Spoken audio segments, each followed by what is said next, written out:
Welcome to Burlap Teachers. Enjoy the video.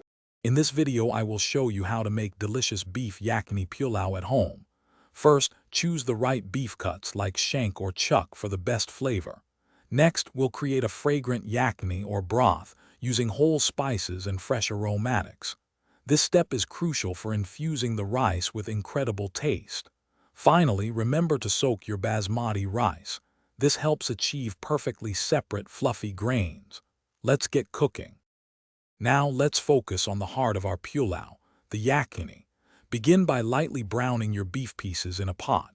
Then, add plenty of water along with sliced onions, garlic, ginger, and a generous mix of whole garam masala. Let this simmer gently until the beef is incredibly tender. Once cooked, carefully strain the broth, setting aside both the flavorful liquid and the cooked beef. This concentrated broth is our secret weapon.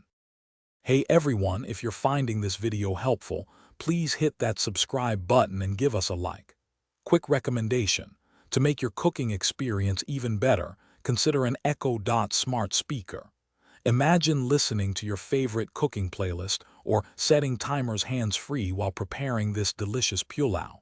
Check the description for the link and other fantastic deals. Now, let's get back to the video. With our yakhni ready, it's time to bring everything together for the pulao. In a large pot, sauté sliced onions until they turn a beautiful golden brown.